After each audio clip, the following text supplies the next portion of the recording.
Welcome back to another Mobalytics video, and today we're taking a look at 10 of the most underrated picks so far this season. There are a ton of obvious choices that are performing extremely well right now, but if you're someone who likes to surprise people with a few unexpected ones, then these may be the champions for you. So we've picked these champions based on their current win rate compared to their very low play rate, and these are mostly true across all ratings. Let's get straight into it and start with the top lane. The first top laner is actually going to be Shyvana. Yes, that's right, tanky top lane Shyvana is still being played by a small collection of players, and actually it's performing really well too. Despite there being a very low sample size, the win rate is extremely high, which basically shows that people who understand this champion can 100% succeed. Tank Shyvana top is focused around Frostfire Gauntlet as its mythic item of choice. It basically just gives you everything that you need. Health, resistances and ability haste all go a long way on Shyvana. And then you've got the passive effects with the damage per second and the slow zone, and they're just perfect for sticking on your target and continuously burning them down. After your mythic, you want to go for Demonic Embrace for some extra damage and HP, and then get yourself a Warmogs whenever you can. This core item setup is just going to make you tanky as hell, but also deal a crazy amount of consistent damage. Shyvana top can be a lot of fun, so if you're looking for something new, why not give it a go? On to our first jungle pick of the day, and that's going to go to Mordekaiser. Now Mordekaiser is a fantastic answer to so many of the highly contested junglers right now. For example, Hecarim and Xin Zhao really struggle to contend with his dueling potential, and Mord can basically just steal their stats and ruin their day. Mordekaiser's jungle clear is surprisingly healthy and relatively fast too. You can full clear without any drama, and then look to walk around the map being the annoying, unkillable machine that you were born to be. Conqueror is a great option for Mordekaiser jungle, as alongside your kit and Riftmaker, you become so hard to shut down with the healing it provides. Some Mordekaiser jungle players opt for Ghost over Flash 2, as it's just so funny running at your enemies and laughing as they have no answer to you. After your Riftmaker, the more jungle build is pretty straightforward and just follows a tanky AP setup with items like Demonic Embrace, Zhonya's, Rylai's and even a Thornmail. Mordekaiser jungle is just such a great counter pick into a ton of oppressive jungle options, so having it in your arsenal is never going to be a bad thing. On to the mid lane now, and the first champion we're covering here is Tristana. Yes, the bursting, turret deleting, long range scaling marksman is back in business, and those who are playing her in the mid lane right now are having a ton of success. Tristana is just such a great answer to those specific OP champions that simply cannot deal with her early game damage, her harass and her all-in potential. Corki, Twisted Fate, LeBlanc and so many others can often just implode when against the right Tristana mid player. You definitely want to go for Flash Ignite and then just look to all in with your E and W as often as you can in most matchups. Tristana's early game damage is nuts, and due to the fact she's an AD carry, she outdamages most AP mages auto attacks with ease. The resets on Tristana's W also make her insanely hard to play against. She gets one when her E explodes, then another one when she kills her enemy, which basically feels like it's permanently available, and it just allows her to tower dive with ease. Talking of towers, Tristana absolutely destroys them, so after killing her enemy she can take out the turret and completely open up the map and the game for her team. Not only does Tristana dominate a lot of early lanes, but she also scales really well too, making her a solid underrated pick in this patch. Moving on to our first pick in the bot lane now, and it's actually going to be Brand. So after receiving some buffs recently, Brand has increased in popularity a little bit, but people still haven't realised just how strong he is when he's replacing that AD carry position. This champion is just so difficult to lane against. His abilities are fairly hard to dodge, and it just means he can burn you down gradually quite easily. Then when he sees the opportunity, he can get stuck in and burst you down for those early kills. Brand's early game damage in lane is one thing, but his 2v2 potential with his ultimate and his ability to even take out the jungler too make him that much more impactful.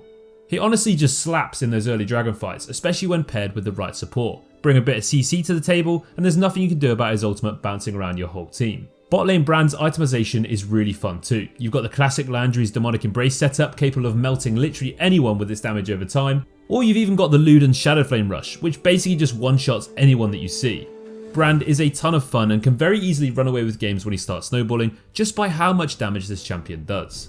Onto the support now, and our first pick of the day is going to be Rel. One of the most underwhelming champion releases in recent years saw Rel really never actually get too much playtime, but those who know how to use her are having so much success. Rel is actually one of the most satisfying supports to play if you can pull off her massive AoE stunts. It's easily enough to line up a huge wombo combo for your team, and it feels pretty damn good at the same time. Despite Rel still having such a low play rate, she's actually got a very high win rate. She's clearly an under-respected pick in general, and those that are playing her are probably asking why is no one else playing her. Whether it's a Locket of the Iron Solari or an Evan Shroud, Rel's tanky support itemization is fairly straightforward. The idea is to become as tanky as possible and just absorb as much damage as you can while stunning your enemies and popping their shields off with your Q, which by the way is insanely good in this meta full of enchanters. Rel may be a little bit one-dimensional, but in the right games with the right team comp, she's a dream. Back up to the top lane now, and it's a champion people have just completely forgotten about recently. Poppy. Poppy is an amazing pick, and I honestly don't know why people ever stopped playing her. She's one of the best weak-sided top laners you can go for, and what I mean by this is, even if your team don't play around you whatsoever and focus on the rest of the map instead, you're still more than useful. Poppy top is probably one of the hardest champions in the game to punish. She's got such an amazing kit to prevent any incoming engages, and if you try and tower dive her, you're most likely going to get double killed. She's got her W to stop your dashes, her E to stun you against her walls, her ultimate to send you back to Narnia, and a passive shield that can save her life. Yes, this is all just in one champion's design. When it comes to top lane Poppy, you'll want to throw that Divine Sunderer out of the window and instead go for full tank. Both Frostfire and Sunfire work really well depending on which one you prefer, and then it's just full balls to the wall tank Toppy after that. With a few items you can become unkillable, unstoppable, and a disruptive menace that can just constantly ruin your enemy's days with your utility, CC, and damage. Top Poppy is an excellent choice right now and no one is picking or banning her, so why not give her a go. The second jungle pick we've got today is Dr. Mundo, and everyone knows just how strong he is in the top lane right now, and that's one of the reasons why he's getting a nerf shortly. Mundo jungle, however, is all about Frostfire Gauntlet. It gives you everything you need to be an absolute nuisance, and then you just go full tank. You are pretty much unkillable when you get your Spirit Visage, and now you can just run around the map slapping everyone down and healing back all of the damage that you can absorb. Dr. Mundo's ganks are fairly simple. You run at them, hit your Q as much as possible, and soak up any incoming responses. If your enemies overcommit and then you arrive against a ton of enemies with no cooldowns, you can simply run at them and clean up with ease. Dr. Mundo scales into all stages of the game with his ridiculous self-healing and tankiness, and he's just so hard to deal with if he gets a few levels on you. Overall, Dr. Mundo shares all of the strengths he has from that top lane, but in a role where he can influence the game much earlier on. If you're a jungle main and you love this champion, why haven't you played him already? Wukong is our next underrated pick from the mid lane, and he's actually got a really solid win rate here right now across all ranks. Wukong is surprisingly one of the best early game duelists around, as not many champions can actually deal with his high base damage and all-in potential. With Wukong, it's all about early aggression. Because Wukong is not as commonly picked, most mid laners don't expect that early game damage at all, and you can without a doubt get some early kills with Ignite just because of this alone. All of your basic abilities are on a pretty low cooldown. You've got your Q for its auto attack reset, you've got your clone to amplify your damage and escape and juke, and you've got your E to gap close often and increase your attack speed at the same time. If you manage to take advantage of all this and the early damage, before you know it you're so far ahead in lane that you'll be impossible to deal with. Every time they see you, you can just kill them and dive them on repeat. Wukong is also awesome in early skirmishes and team fights around those dragons. Wukong's ultimate is good enough as it is for its damage and CC, but when you've got a bit of an XP and item advantage, it's incredibly impactful.